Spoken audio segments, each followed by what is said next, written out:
Last night I saw Prince Caspian for the 4th time, and I was the only one in the theater. That's the first time that has ever happened to me. I basically had a private screening of the movie. I really wish I'd brought somebody with me, and not just seen it alone, because then I could have been able to talk about the movie with them as it was going. But I just spent a lot of time, shouting at the screen and just kind of change seats whenever I wanted, and I could walk around during and just kind of had fun with it. But not that surprising when you look at Prince Caspian's box office that I was there alone. It's not looking good. It's actually getting pretty depressing. Iron Man, even though it's in its 5th weekend, made more than Prince Caspian did in its 3rd weekend. Ouch. And that's definitely a lot worse than I ever expected. Even some of my worst case scenarios, I didn't think that would happen. And especially since I didn't think Iron Man would do that well. But it's tearing it up at the box office. But so yeah, that's pretty disappointing. A lot of people are going to blame the timing of it, and there's no doubt that was a huge factor. May 16th, it was between Iron Man and Indiana Jones, and what can you do? But I also think that people seem to have gotten a different impression than me, but I never had the feeling that people were that excited about seeing a Narnia sequel. I mean, obviously Lion, the Witch, and the Wardrobe was $740 million box office phenomenon, no doubt about that. But I think I got mediocre reviews from critics and audiences at best. I didn't feel like everyone was ready to run out to see a Narnia sequel. Narnia always had one thing on its side, being a PG fantasy film. That was always a huge advantage. But yeah, putting it between Indy and Iron Man is certainly one of the big things that killed it.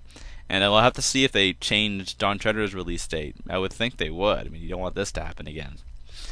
But continuing my analysis of the film, and I'm going to talk about another. It ended up becoming one of the biggest, most controversial issues that I talked about while I was anticipating the film. And it's all the changes made to Peter's character. In the book, he shows up and he's the High King, and Caspian just kind of says, maybe Peter tells Caspian, "I've not come to take your place, but to put you into it." There's really no conflict at all. And we knew from a very early production vlog that Marcus and McFeely wrote on Narnia.com that there was going to be some kind of antagonism between the characters, some sort of a power struggle.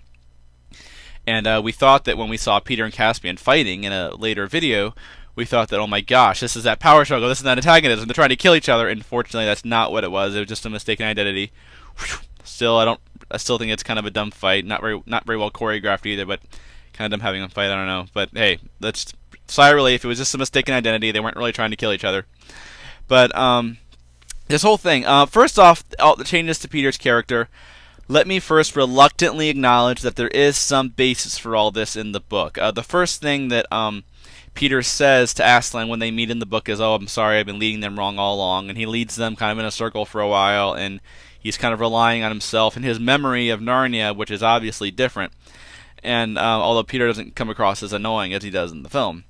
Although overall, I still think Peter was a likable character. At least I thought he was. I was afraid I'd be annoyed with him the whole time, but I still found him a pretty likable character. I don't know if you disagree with me or not.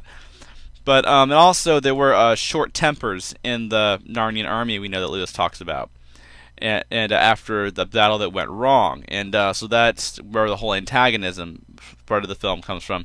And so there is some basis for this in the book. Now, the fact that they've majorly expanded on all this is only the reason I'm not tearing my hair out over it is that, in video number 45, I outlined 3 things that I thought Prince Caspian had to accomplish no matter what, 3 themes or ideas, and one of them was faith. There's doubt about will the kings and queens return, where the heck is Aslan, and are all those stories, were they ever even true? There's a lot of that, and they've really taken that faith walk scene, the faith walk scene as people call it, and kind of expanded that idea throughout the movie, where Peter has to go on through a very long journey to where he finally sees Aslan at the end.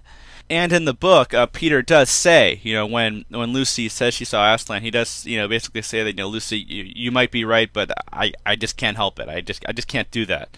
And that's kind of how it came across in the movie, I think, where Peter was like, she might have seen something, but just can't do that, And they just took that whole, And so there is some basis for this in the whole theme. It does play into the whole theme of faith of Peter having to learn to trust Aslan, not himself. And then a small theme of humility that's from the book is also expanded upon majorly. So they're not pulling this out of thin air. There's some basis for it. Basically, the way you have to look at it is what they've done is I mean, imagine in the book, after Caspian talks to the dancing along and they move to Aslan's house, imagine if Peter showed up right then. That's basically what they've done, is that they've come into the story sooner. Now, if we acknowledge that that's necessary, which I do, you look at the book and Peter and Caspian meet like at the very end, basically. If we acknowledge that we have to bring them together sooner for the movie, I just don't see that working as well in the movie. So you have to bring them together sooner in the movie. Well, now there's a couple other things that you have to remember. Now, in the book, after they start fighting battles and things start going very badly, and Lewis talks about one battle in particular that went very badly, that they all hung their hopes on. And after this battle, there were short tempers in the army, and morale was at an all-time low. And for the movie, they made that the night raid. Battle that goes badly, and there are short tempers in the army after that. Now, if the Pevensies get there sooner, then they're going to be drawn into that. They're going to fight in that battle that doesn't go well, and then they're going to be drawn into those short tempers that Lewis talks about.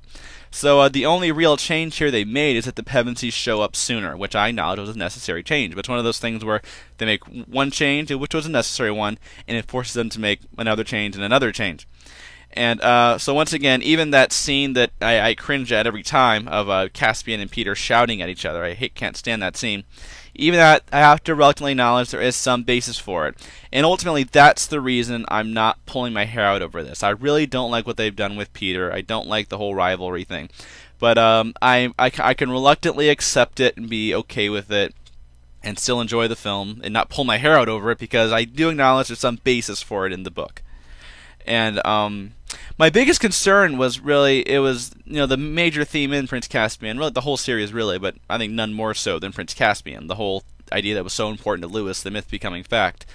I was really afraid that, if Caspian is shouting at his hero, is he really going to seem like a hero? Caspian would never do that. He should have this awe and respect of Peter.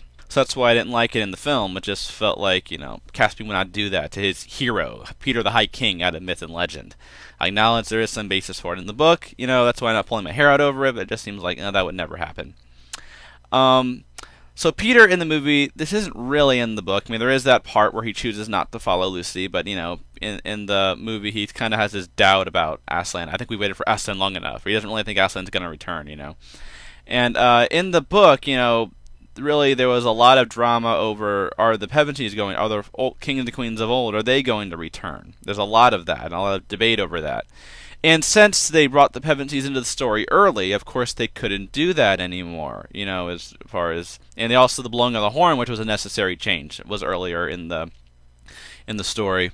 And once again, that's part of bringing Peter and Caspian together sooner.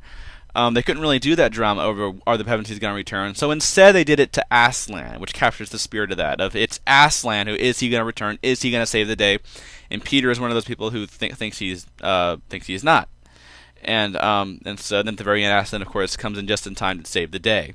And so that's why the whole doubting Aslan thing, and ultimately going on a journey, where Peter learns that faith in Aslan, is still, once again, I don't love it, but I gotta acknowledge it is rooted in the book. And also, at the end of the book, Caspian, it's true that Caspian, humbles himself, and Aslan says that means you're worthy. Miraz, the villain, can't humble himself and ends up dead and his army defeated because of it. So that whole idea of humility they really took and made it, Caspian and really Peter have to go on a journey to where they have to learn to humble themselves, and they can really kneel before Aslan at the very end. And so once again, the whole Peter rivalry ego thing, I don't love it. And there were definitely a couple moments where I cringe, but I'm not tearing my hair out over it. I'm not going crazy, because I have to acknowledge that there is some basis for this in the book. It really is kind of a what-if situation. What if the Pevensies had gotten there sooner, which I think was a necessary one to do, and it forces them to make a lot of more changes, some of which I'm okay with, some of which I don't like, But all of them, I can accept it. I'm not pulling my hair out over it, like I thought I might be. So that's it for now. I'll be talking about more of the controversial topics. I'm just kind of wrap this up, basically. Just kind of talk about, well, how did some of the most discussed issues turn out? So I'll be talking about some more of those, and I plan to continue these, at least, a handful more videos before I post my final video. So I'm still going to keep going for a while, and then so I'll post another video pretty soon.